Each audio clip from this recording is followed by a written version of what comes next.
Hello, everybody, and welcome to In Deep. This is our chance to just dig a little deeper into some really important topics that we just don't really get to cover in depth in any other format. And today I want to really bring you a teaching that I think is something that's a bit neglected because it's kind of gone off topic. People are not sort of into it as much, but I think that understanding this is going to be really, really important for your connection to God, your understanding of Him, and understanding why the Bible comes to us as it does, and why we hear and understand this concept being taught so often. And it's the concept of the Trinity. So the question I want to ask today and answer today is, why is God Trinity? I'm not trying to have a doctrinal dispute. I actually want to explain why God is Trinity and why He must be Trinity. Not to try to prove that the idea of the Trinity is true, to show that it's the only reasonable way that God could possibly exist. Now, we have always been taught, I think, if you've been around church for a while, you learn about creeds and you learn about things that are biblically authentic Christianity. Is that the Godhead, that is God, the Godhead, is three distinct persons in one: the Father, the Son, and the Holy Spirit. Why does that matter? Well, I want to explain this to you because I've been questioned about this enough that I think it's a hot topic, and I think it's something that's really important for your faith. So in the beginning in Genesis chapter 1, verses 1 to 3, in the beginning God created the heavens and the earth. The earth was out form and void, and darkness was over the face of the deep, and the Spirit of God was hovering over the face of the waters. And God said, "Let there be light," and there was light. Now, I've titled that slide, God is Unknowable. And this is what I think a lot of people miss. They think that God is somebody that we can, with human ability and understanding, grasp the fullness of who He is, to understand Him, sort of to bring Him down to a human level of discussion so we can really understand Him. But this story of creation shows a very important thing. It shows that God is beyond what is known. When the book of the Bible, the story of the Bible, begins with God making the things that are known. And if those known things are there, then God is in the unknown area. Because the things that are made are not eternal. They decay over time. In fact, they are affected by space and time. They are in the temporary world, but God is not part of that world. He is in the eternal world. The things that are made are visible. You can see them. In fact, that's the whole point, is that they are things that you can interact with and see, but God is invisible. He is not subject to the things that we can see. He's beyond what is seen. But the things that were made were created, but God is uncreated. It's sort of the third grade question. Who made God? Well, if God was made by somebody, then whatever was before Him that made Him would truly be God. And if somebody made that God, well, then what was before that would have to have been the genuine God. God is the uncreated part. God is what is not made. And so He is therefore outside of creation. This is really important because we are part of creation. We are on the inside, and God is on the outside, and He is such that He is beyond our comprehension on our own. So 1 Timothy 1:17 says, "To the King of ages, immortal, invisible, the only God, be honor and glory forever and ever. Amen." See, God is not just immortal, but He is also invisible. Here's another scripture. He is beyond time in 2 Peter 3:8. But do not overlook this one fact, beloved, that with the Lord 1 day is as 1,000 years, and 1,000 years is as 1 day. God is not, He didn't start time, and He's not waiting for time to pass. That God creates time as something for His creation to exist in, but He's outside of time. He is not in any time, and time has no meaning for Him. In 1 Kings chapter 8, verse 27, we learn that God is beyond space. It says But will God indeed dwell on the earth? Behold, heaven and the highest heaven cannot contain you. How much less this house that I have built? He's talking about building the temple and thinking, this is a place for God? Like, the entire earth and then all of the heavens could not possibly contain God. Because why? Because God is beyond all space. He is outside of space and outside of time. In 1 Timothy chapter 6, verses 15 and 16, it says, he who is the blessed and only sovereign, the King of kings and the Lord of lords, who alone has immortality and who dwells in, and this is a really important phrase, unapproachable light. So he is the perfect purity of existence, and we cannot approach him. No thing being made, thing being existing by God's creation, no thing can approach him. But look at the next part. It also says, whom no one has ever seen or can see. So the creation cannot contain the Creator. And that means that the creation's understanding cannot take in who God is, because he is bigger than the container. If he's bigger than the container, we can't contain him. We can't understand him. We can't know him. So, if God were to make himself knowable, he would have to make some part of himself seeable. Does that make sense? If God the Father is no one can ever see, if he wants to be understood, if he wants to be known, he has to make himself seeable or comprehensible or understandable. To do that, he would have to pronounce himself, declare himself, or utter himself. It's like he has to take of himself and then make it known to us. He has to declare it into us. Now, this is a very important step. I want you to imagine this. Imagine that you are, somebody's told you that there's this amazing artist, that when you see that person's art, she is just unbelievable.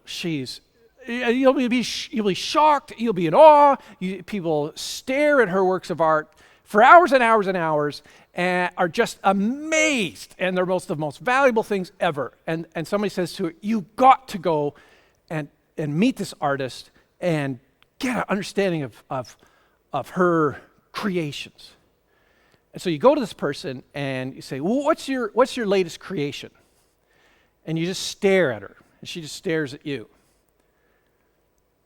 See, an artist creates from within themselves. But as long as it's within them, you can't see it. You can't appreciate it.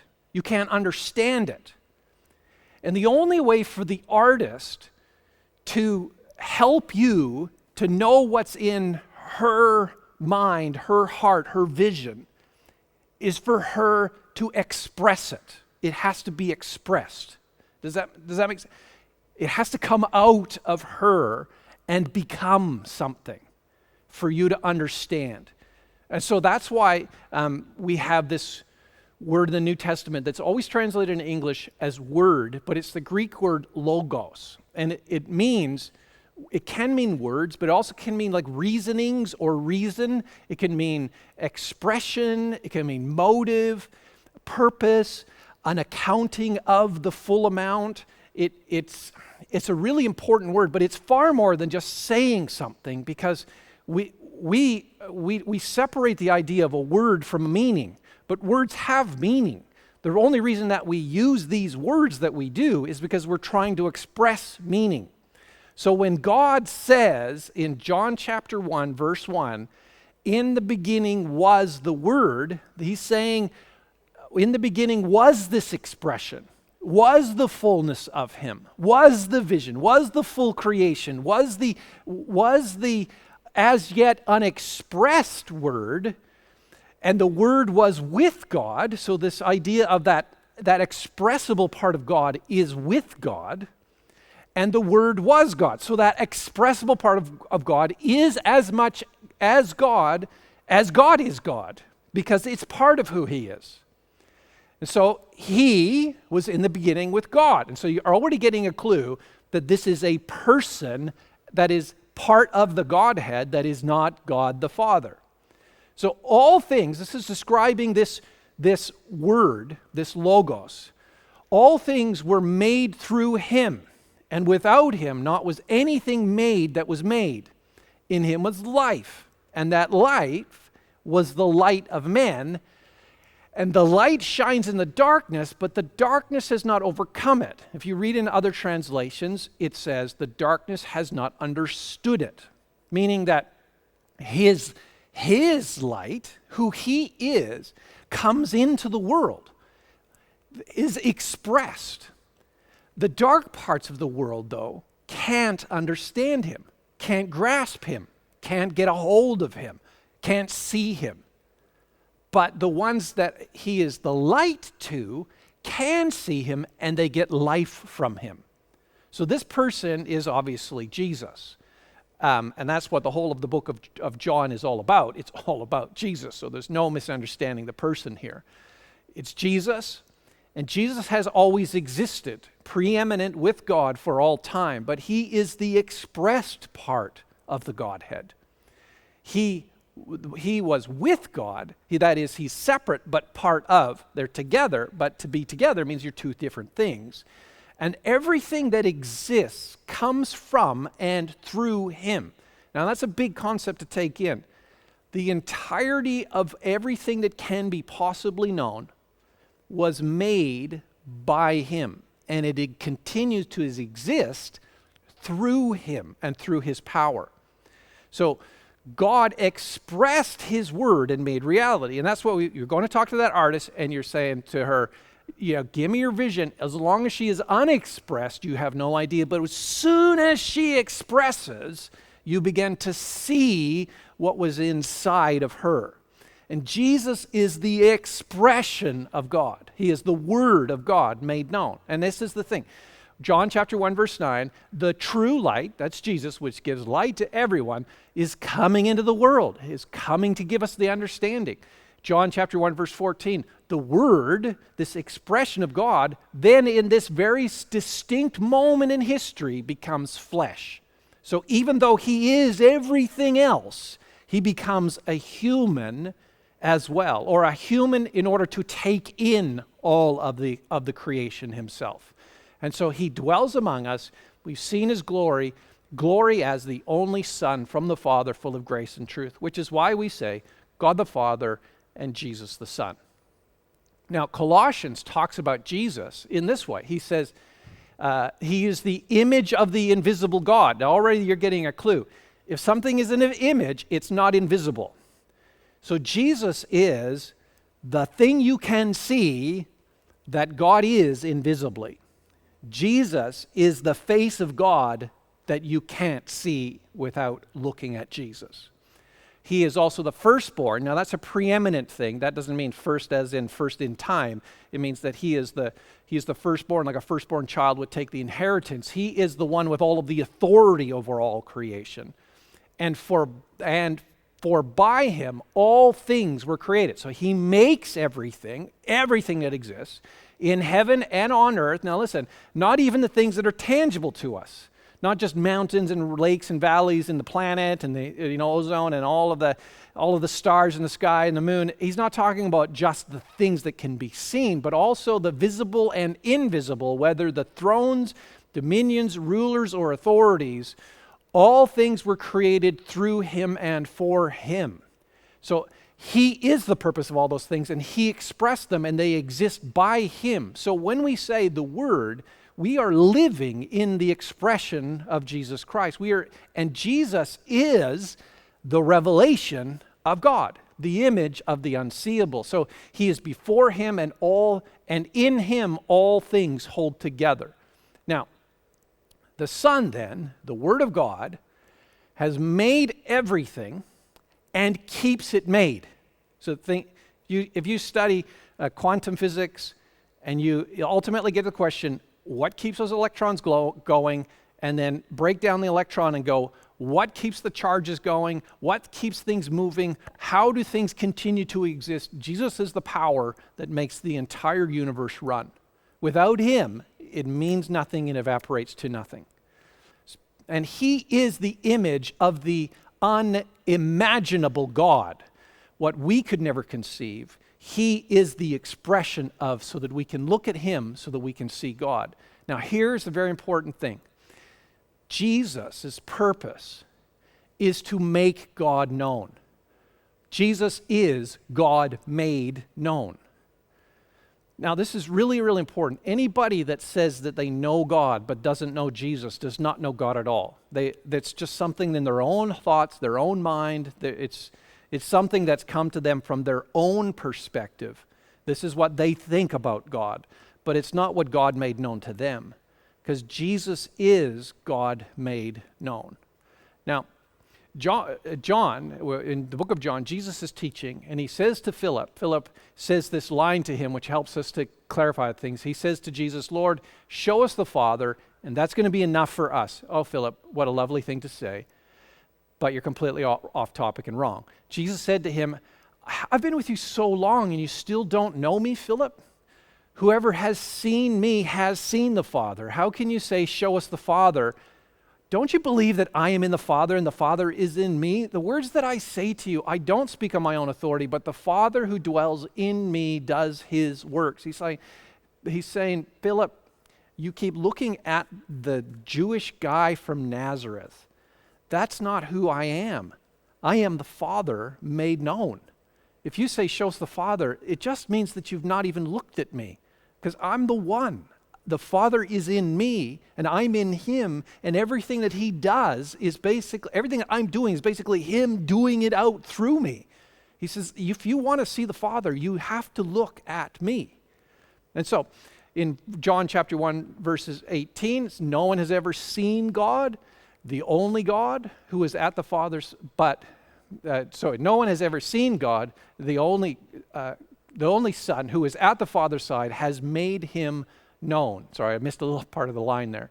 In John chapter 17, verse 3, it says, and this is eternal life, that they know you, the only true God, and Jesus Christ whom you have sent. So Jesus ties up this together. If you want to have life, you have to have Jesus. If you get Jesus, you have life.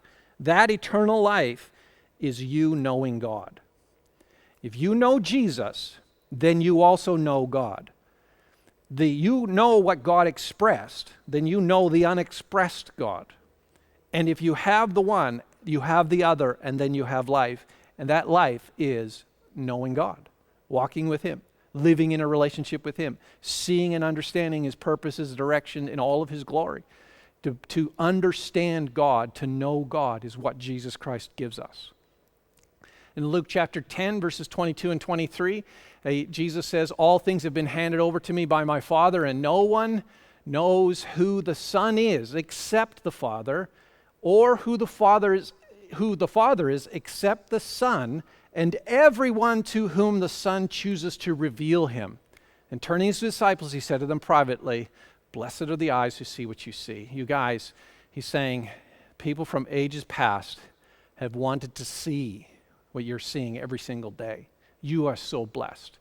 But he reveals in there, he's saying, unless I'm here, nobody knows the Father except the Son. And unless I tell you who he is, you will never see him. Unless I show who he is, you'll never know him. So he's expressing God. But also, notice in there, it's who he chooses to make known to us. Now, Hebrews chapter 1 starts off in a similar kind of way. You kind of feel like you hear the same sounds as you hear in Genesis chapter 1, John chapter 1, and Colossians chapter 1. You hear the same sort of idea repeated. In the beginning, the long time ago, and at many times and in many ways, God spoke to our fathers by the prophets, because we don't know God unless God speaks. But in these days, he has spoken to us by his Son. Now, whom he appointed the heir of all things, through whom he also created the world. Now, he is the radiance of the glory of God and the exact imprint of his nature.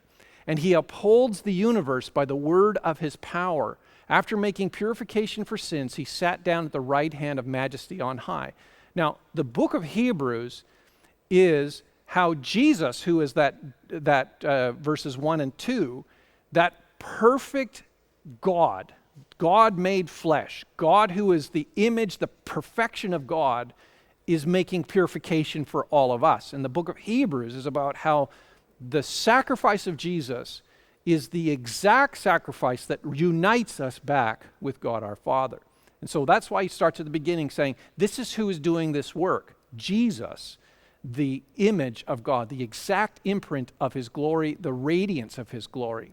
Now, okay, so that's enough. God, the unknowable, God who is too great to know. Not that he's trying to be unknowable, he just is unknowable because there's no way that you could grasp him until he expresses himself. So he expresses himself through his Son. The Son makes everything that we can be known, and so we're like, well, that's it then. We got Father, we got Son, that's enough. Well, if we have God the Father, the unknowable, and Jesus the Son, the knowledge of God, is that not enough? Well, no, actually. Because how does God get what is knowable to be made known in us? And this is where I think a lot of people kind of lose track. They forget the vital importance of the Holy Spirit. Because just because God is there does not mean that you can understand it, so God does this work to express himself so that you can understand it. Let's take again. You went to that artist and people said, what's in her is just so amazing, you'll just be blown away. And you go and stare at them until she expresses herself. You don't have any idea about what is in there until it comes out. So Jesus is the coming out. He's the creation. He is the creator and the creation together. He is the expression of God. He is the thing that you can look at. Now, I don't know about you, but there's a lot of times I've gone to places, like we actually got a chance to visit some art galleries in Paris once, went to the Louvre. Seriously, walking through some of the pictures, I'm like, I don't know. I don't know what you're trying to say here. I don't know what you're trying to express. Great painting. I love it. Looks cool. And it's old. Got to be worth something. I'm thinking cash value. That's got to be something. But I don't understand it. And see, that's the third part. Just because Jesus is knowable does not mean that we understand him. We need a third part of God that brings the revelation of God to our hearts. If you're just kind of reading through the Bible or reading books about God or contemplating God and you're thinking the great thoughts and you're going through details, unless you have the help of God to understand his message, his beauty, his purposes, his reason, unless you have someone to explain what is in the mind of God, you can't understand even what you're seeing. There's lots of people throughout history who have looked at Jesus and not see him. There were people in the story of Jesus who saw Jesus and what he did and didn't understand him, didn't understand why, and some of those people got it so wrong, they killed him. Clearly, they weren't seeing what was there to be seen. And so we need something else. So 1 Corinthians explains this, I think, the best. 1 Corinthians chapter 2, verses 9 to 11, as it is written, what no eye has seen and no ear heard, nor the heart of man imagined. He is all of the things that it is in God in Christ. What God has prepared for those who love him. So now it's personal. The thing about your life, my life, that relates to that unknown, unseen God, the part that gives meaning to it, that takes us out of the temporary and into the eternal, the part that makes us bridge from the things that we see and know into the things that we don't understand but are more important or bigger, they're vaster, they're greater. The things that help us is, well, these things are revealed to us, it says, through the Spirit. Because the Spirit searches everything, even the depths of God. For who knows a person's thoughts except the spirit of that person which is in him? So also no one comprehends the thoughts of God except the Spirit of God. So the Bible makes it plain that just God the Father on his own is not enough. But that's not all that there is. because God is triune. He has also expressed himself, and the expression of God also entered the creation and became an observable person for us to trust in, and that person died for us. That's how we can know what God is like. He is the nature of God. But further to that, we need someone that tells us what God is saying, what he's meaning. He has to bring the understanding to us. It has to come out of his mind and enter our minds. It has to come out of his heart and enter our hearts. He has to reveal himself to us. He does that through his Spirit. And the Holy Spirit is absolutely vital for your relationship with God. That's why when we are born again, we receive the gift we are born of the Spirit, we receive the Spirit, and then we need to seek out Spirit baptism so that we can overflow in the knowledge of God.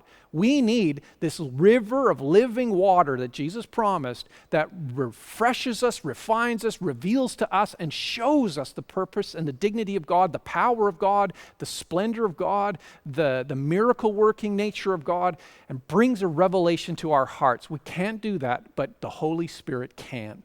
Now, he goes on and says, we didn't receive a spirit from this world, but the Spirit who is from God, that we might understand the things freely given to us by God. And we impart this in words not taught by human wisdom, but taught by the Spirit, interpreting spiritual truths to those who are spiritual. Because a natural person does not accept the things of the Spirit of God, but they are folly to him, and he is not able to understand them because they are spiritually discerned. Imagine, let's go back to this person. You've met this lady. She's an incredible creator. You talk to her, but until she expresses herself, you don't understand the vision. You don't understand the purpose. You don't understand the beauty. She expresses herself, and you get to see what was in by the creation that she makes. Then the Holy Spirit is like her standing next to that piece of art and saying, do you see this? You see, that's you. You see, that's me. You see, that's my beauty. See, that's my glory. You see, that's your dignity. You see, that's your place. You see, the Holy Spirit is like a tour guide going through the Louvre, explaining what was in the artist's heart. The Holy Spirit needs to tell you who you are to God, tell you what you have received from God and what your life means, and constantly give you a vision of God that is bigger than anything you'll ever see.